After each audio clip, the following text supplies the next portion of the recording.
Ito guys, dito na kami ngayon sa baba. Gumagawa ni Brad. Nagmamasilya. Malapit na matapos sa pagmasilya dito. Ito siya guys. Yung ceiling nga pala guys, nalihan na yan. Pipinturahan na lang.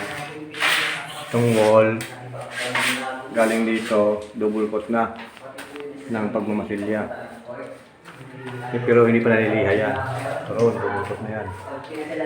Ito na lang dito ang single coat. Yung double coat ito ngayon ni Brad. Punta rito. Tapos CR. Yung double coat lang. Panghalo. Gagawa na siyang pandesal.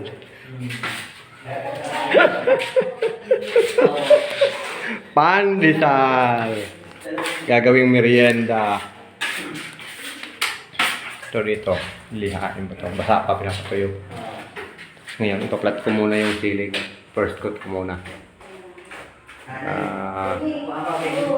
May pakulayan na ito.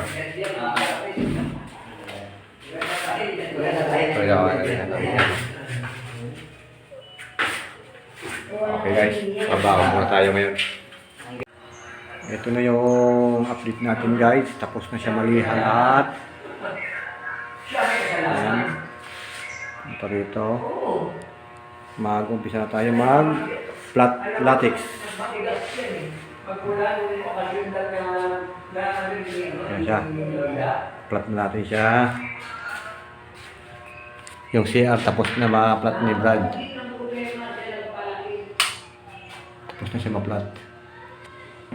Pinturahan na siya ng finish.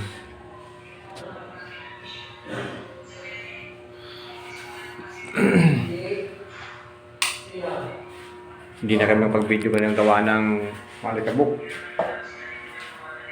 Gliha. Ito primer na siya, flat latex na siya.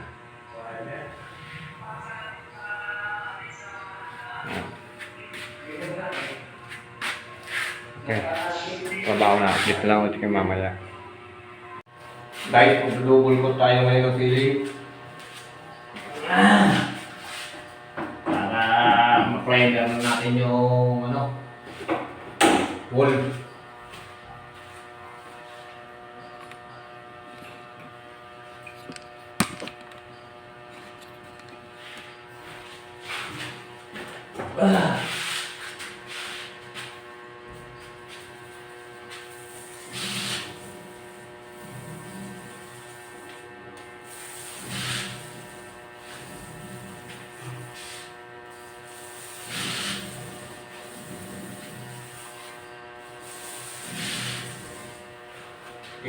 Puting puti.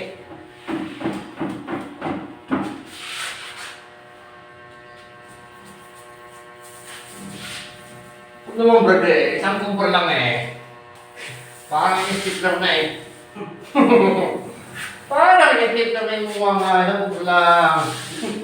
Tahingin ko lang kung ang unang alam mo na eh. Makarating. Tinyas mat mo. Tahingin ha? Wala nang alam ko dito. Ay, pantahin mo. Magdala ka? Bibili ka pa ng alam ko eh. Katakuhin ko na yung motor ko eh. Bunga. Bunga. Karating. Tahingin ko lang alam ko yan.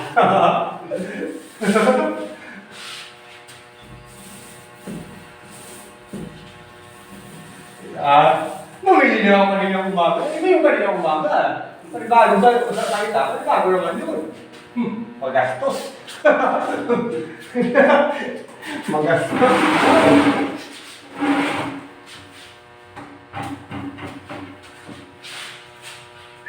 Init grabe. Hindi tumuloy yung ulan ah. Hindi tambun lang ah.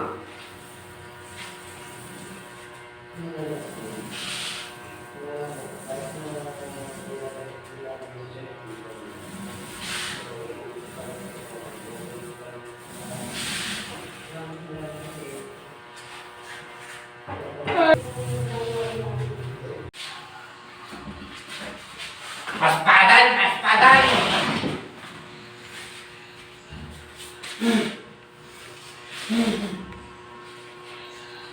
Guys, na lock na ako. Mapipingit na si Brad.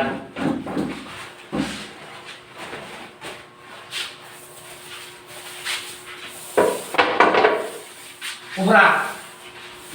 Yo. Bili. Mamaya! Eh, ano yung gumotong siya ko kadaan ng finish eh. Nasira ka pa. Meron! Pero lang, baka wala ka. Gusto ko sa'yo eh. Ano yung gumotong muna ng liter lahat eh. Bibili ako.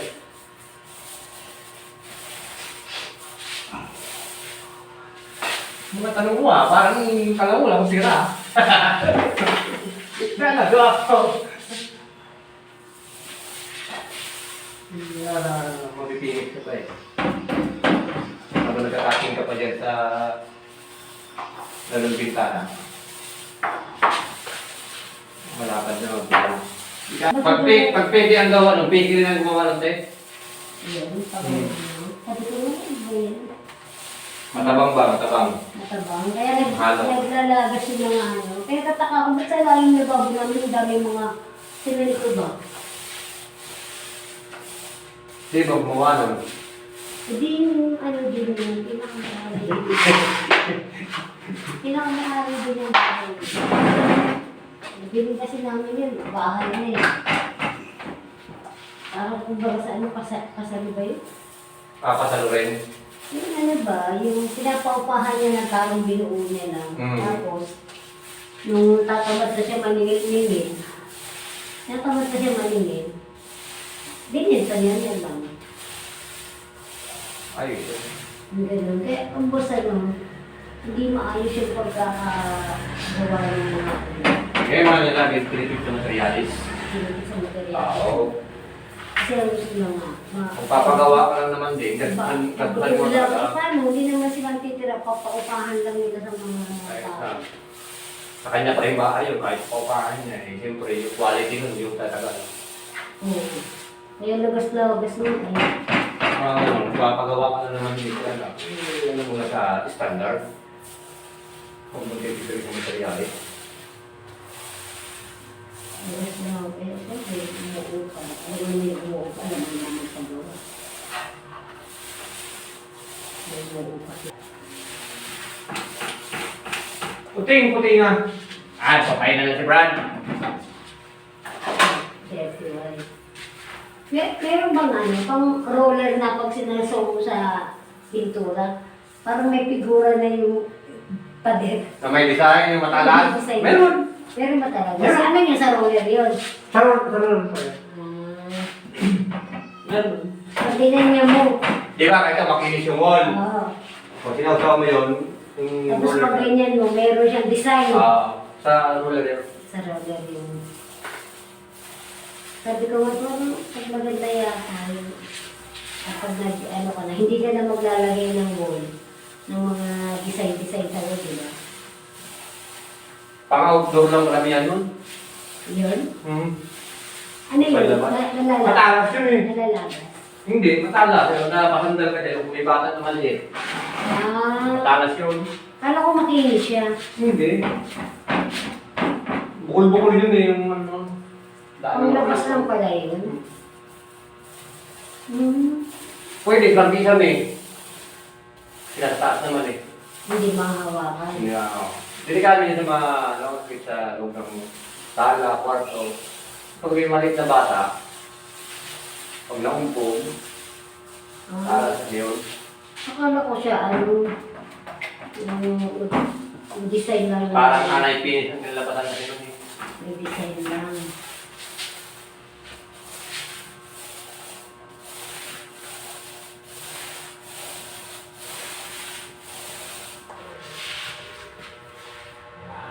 Guys, patapos na. Nagkakating ng taas. Finish na yung baba. Ano? Mga wall. Ceiling, finish na. Wall, finish na rin. Kunti na lang, yun na lang. Malalim na hagdan. Nakatingan.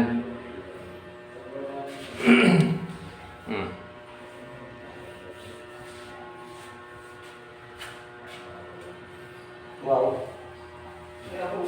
Malinis na. CR finish na rin.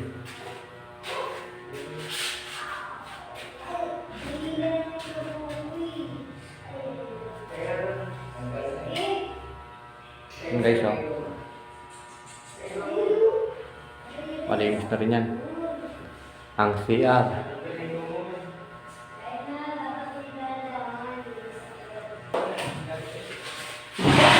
Mamaya, pag malinis tayo, pakita namin yung ano. Malinis na.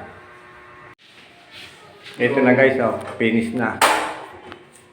Yung baba nga pala niyan, hindi na tiyatingan muna kasi magta-tile. Kung may madumi naman na konti dyan, di bunasan na lang. Ano yung pinaka-final nyo na, oh. Sa wall, ceiling. Malinis na siya guys.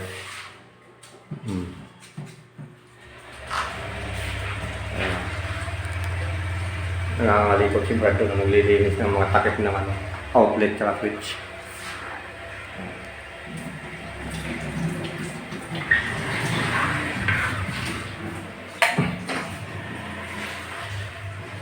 Siya guys.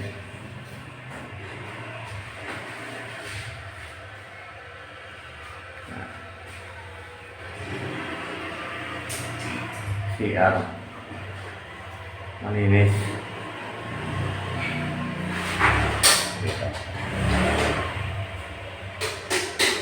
Tiles na lang to ang kulang. Yan. Bukas si Brad na lang magta-tiles. Hindi ko na mabibidyoan ito guys yung sa pag-tiles kasi may pupuntahan din ako. Siya na mag-tiles sa bukas. Kaya siya na lang mag-isa. Ayan. Hindi naman natin ang gamitin.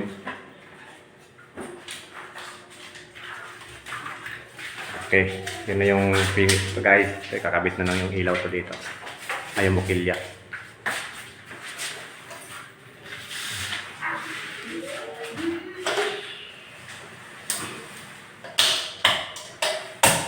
Linis na. Yung taas, finish na rin yung taas na yun. Napakita ko na nakarang araw yun. Ito yung kulay ng tiles yan. Ayan guys, 60 by 60, may ASPI. May ASPI. Tapos yung hagdan, ito yung kakabit yan. Kakabit niya sa baitang ng hagdan. Papunta rito sa may pizza niya. Okay guys, si Brad na lang magkakabit ng talis to bukas. Yan lang mag-isa, kaya di ko na mabibidyohan to. So yun guys, yun na yung update namin ngayon sa paggawa namin ni Brad. Halos finish na, tiles na lang ang kulang. Maraming salamat nga pala guys sa walang sawang support sa aking munting channel.